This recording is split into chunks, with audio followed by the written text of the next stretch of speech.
after I went plant scale, I realized there's money in the chicken. Because with the few that I started, I could sell the eggs. The kienyeji eggs, very much in demand.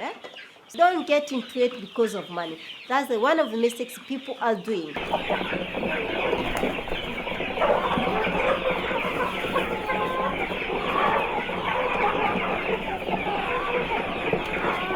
My name is Mary Consola Tanjeri.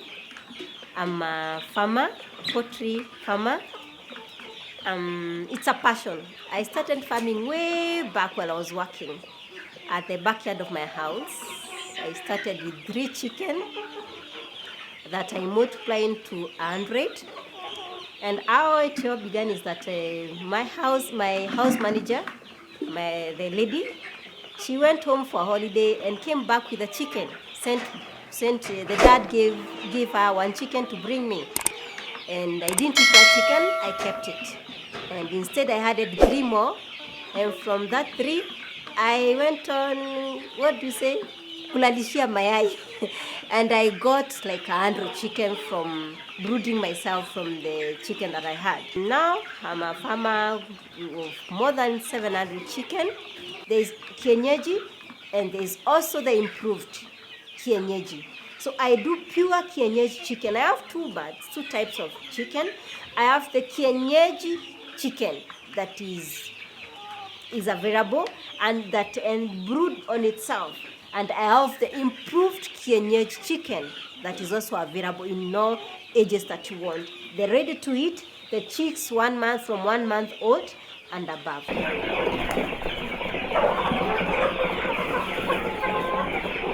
From the 100, while I was working, that was for family intake. I wasn't doing it commercially.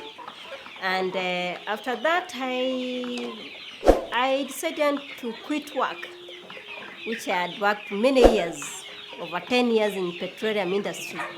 But I decided to quit and join farming last year. Up to today, I thank God, and I'm a happy farmer. That I am happy it's the right decision I made, because I've seen a lot of progress. From 100 chicken, I'm now ranging to almost 700. I'm looking forward to having thousands in a few months to come. Currently, I have different sizes of chicken. I have chicks that are 1 month old, 1.5 month old.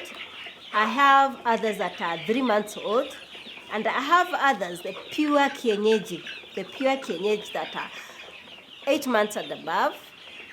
And others are 3 months, and others are 1 month, the pure kienyeji. So it depends on what you'd want, because all of them I'm selling. Also trying also to remain with some mother flocks, especially the kienyeji, that I can keep on breeding for my future business development. Having been brought up in a farming family, I can say, and as I said, farming, it's a passion to me. It's something like I like and enjoy doing. So even the time I was working, I was doing farming on the side. So when I stopped working, resigned from the petroleum industry, I asked myself what I would be doing. Of course, there are those things. I have the qualities to go back to work, to get another job, even with the many years experience. But I told myself, no, this is the high time I got into doing what I like doing most and enjoying doing most. Something that I'll just go back home and feel, yes, I've achieved something at the end of the day. I'm happy, I've seen. It's something you're happy doing, I mean. So now when I resigned, that's when I weighed my options. Do I look for another job? No. Do I start farming? So I realized with the little money that I had and with the support from my husband, I could venture into this business. And that's how the journey began. From now, the backyard in my house that I was doing for family consumption, from the 100, I now went into full-fledged business, commercial business. So yes, that's where I am now, and that's how it began. And I'm looking forward to growing. This is just the beginning. I'm looking forward to growing to be the big large-scale farmer who can even supply and support other farmers. I've attended various, though being a vet, I haven't been trained on veterinary medicine, but I'm also attending some training to remind myself on where I stopped those many years ago. It's challenging me, yes, because I've seen some of the farmers we are attending trainings with, they're asking so many questions that I feel I will need to grow myself to that level. I'm able to hold people's hands and grow together. As I look for market for my business, I would also want to hold other people and grow with them. I mean, that's the only way. If we all grow together, we're going to be a big thing together. My success and success for other people will also be my success. With the little farming that I'm doing, I'm also encouraging and motivating so many other farmers that are starting small from my flock, and others buy elsewhere, and I support them with ideas. Maybe you may ask why I chose chicken, being a vet and having the knowledge of other things.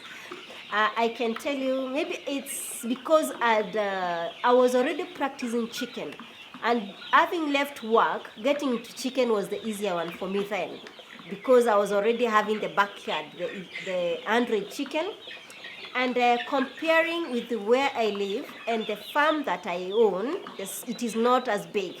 So I saw what I could utilize most with the small farm that I have was the poultry business. It is not what do I say? I would do other farming, and I'm looking at one day I'll do those other farming. But currently, chicken was the easier one for me, having stepped out of work, and with the money that I had then, and also I think there's also the leaning of one side. I love chicken. I love birds. Let me say that. Because when the time I was keeping my chicken, a few of them, I would choose the different types of chicken. The bantam, there's the ornamental bands, and there's commercial, there's ones for laying, there's the big jaguars, the big chicken, cocks and that, roosters. So for me, it was more of there's something with chicken and the mind therapy about it. At times I will even sit down, come at the farm, sit down, look at this chicken, spend time with them, and some therapy in it. I think with that connection, me and the chicken, that time I was not looking at the money as per se. No, because of course I had not started gaining anything. But the connection about the chicken myself, but now afterwards, after I went large scale, I realized there's money in the chicken. Because with the few that I started, I couldn't sell the eggs. The kienyeji eggs, very much in demand. Like any other employee, I would say that we think having your own business, you have a lot of time, free time, which I say yes, no, depending on how you plan yourself. To begin with, one key thing is you need to plan yourself, and that is what has helped me so much to grow in this business, because you find out there are very many activities for myself to say that I need to carry out. The fact that I have staff and the team at the farm to do other actual work, I also have a lot of things to do in the background.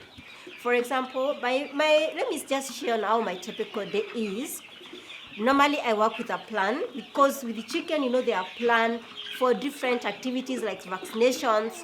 There are days for coming to put they call dust to prevent insects. There are days for disinfecting their full house. There are days for changing the flocks. There are days for counting your flocks to check whether your records are at par with what exactly is on the ground. Having one deducting on the records every day is not the same as what is on the ground. You remember, you're not the same person operating this thing 24 hours. You have other team operating, so you need to do some part of checks every time now and then.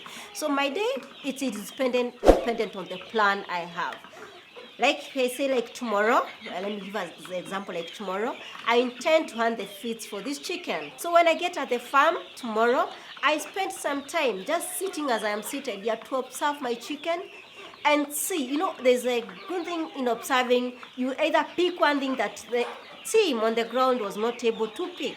as the owner, and also having the background of the vet, is what I'm able to pick and also able to check that identifies whether they are healthy, whether they need some vitamins, whether we are feeding right, whether we need to check whether they are gaining weight right. Like now, there's already what I'm selling.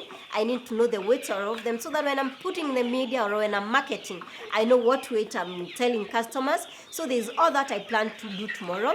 Then I also need to meet a few of my customers that I sell to the kifarangas, the chicks, and also some that I'm intending to talk to on large scale business on supply for the chicken. So that is what I'm planning for tomorrow. Another day, the schedule will be different depending on my plan. Soon I'll be vaccinating my 2-month-old chickens. Again, it's so those vaccines is what is given for that, the injections and that. I need to do that. So the day after, I'll be planning for that. So my schedule will be different. So for me, it is not a routine, but I also get involved at times on the farm.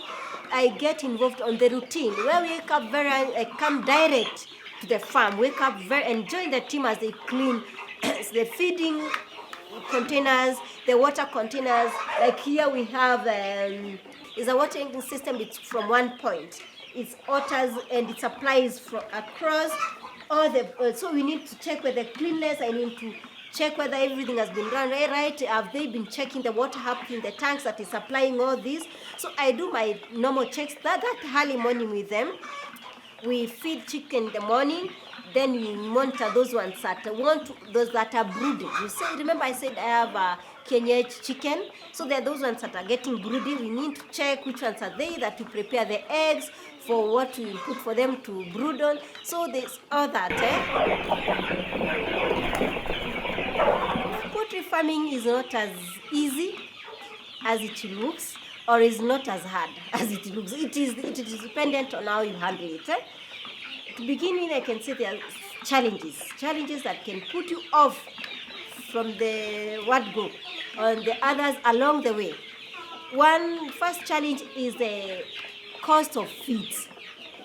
Cost of feeds is too high, making the cost of rearing chicken very high, and of course leaving the margin to be very slim.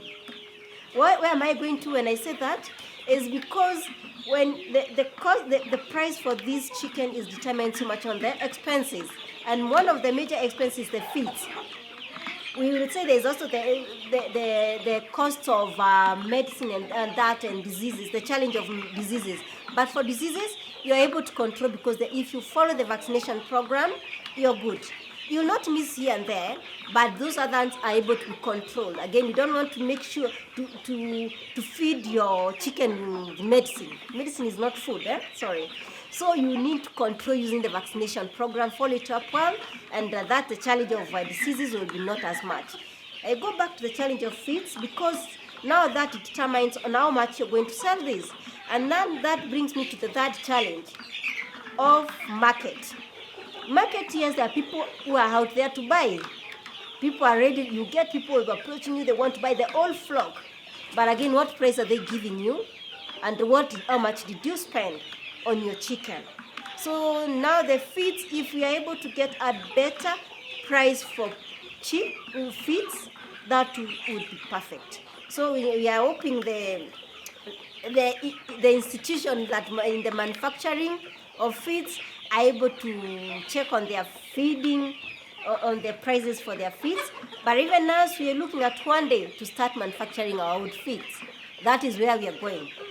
Because with the kind of feeds that and again, there's so much feeds out there in the market, but you can't give everything to your chicken. So you look at the quality feeds.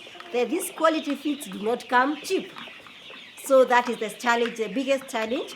That also affects how we are going to sell these chicken, because when you get these brokers, they're not giving us a good price considering to what you spent in the rearing of the chicken. So that is the biggest challenge at the moment, the feeds cost. That is also affecting the selling price to this. But with the progress, I can assure you it'll be good with time, because you're looking at manufacturing my own feeds at the farm, which will be much better for my expenses. Yes, I would encourage as many people as to join the business.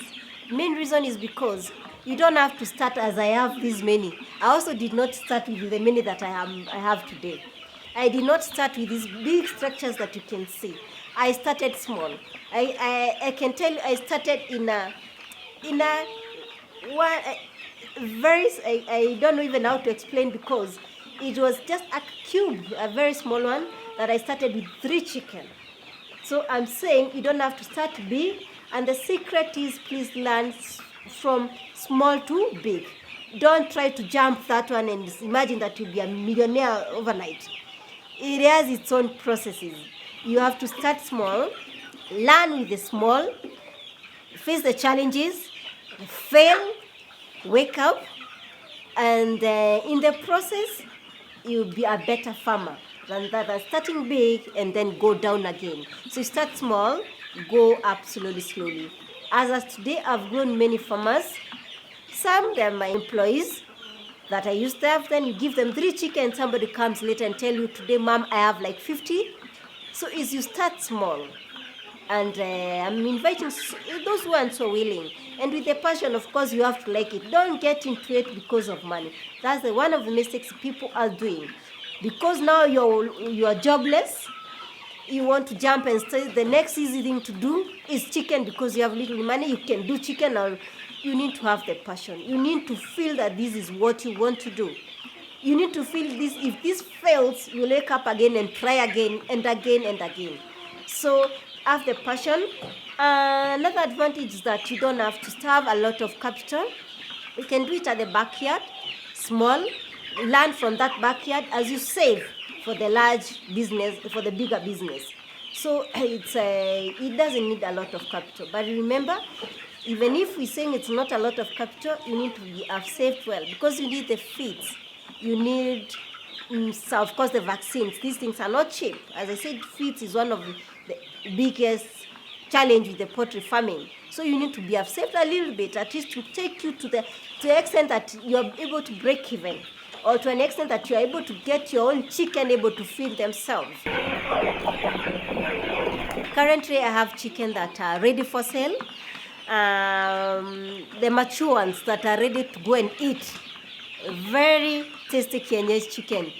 They are ready for selling to direct customers who are buying bulky, and also those ones buying small quantities are very much welcome.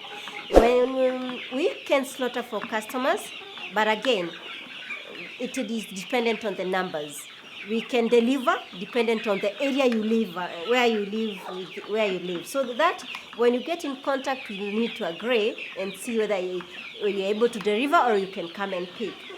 That said, I'm also having chicks that are 1.5 months old that are also available for sale. It depends. When you come, we can negotiate on the price depending on the number of chicken that you're taking. So again, I say the price, there's a price for the chicken, but again, the number that you're picking also determines on how much I'm able to charge you. Okay. And again, if you want them slaughtered or take them live, it also determines on how much I'm going to sell to you. Again, if you want me to deliver, and it's a further place than the location that we have allocated that we can deliver, we can also agree on that. So any customer is welcome. You're also welcome to see my farm and also learn as I'm learning. We learn together. Last but not least, I would want to say, and one of the reasons I would very, very much want to mentor other small farmers to be farmer like me, or even to exit, I give them the blessing, is because I was also mentored. I want very much to appreciate a lady by the name Susan. She held my hand from when I was bringing in the large scale, when I was starting the large scale business. She was with me from the construction part of my structures, and she was also part of my introducing the new chicks to my farm. And she held my hand through the first lot. So I really very, very much want to appreciate her, Susan. Thank you very much. And that's the reason, because of you, I would want very much to go other young farmers. Thank you.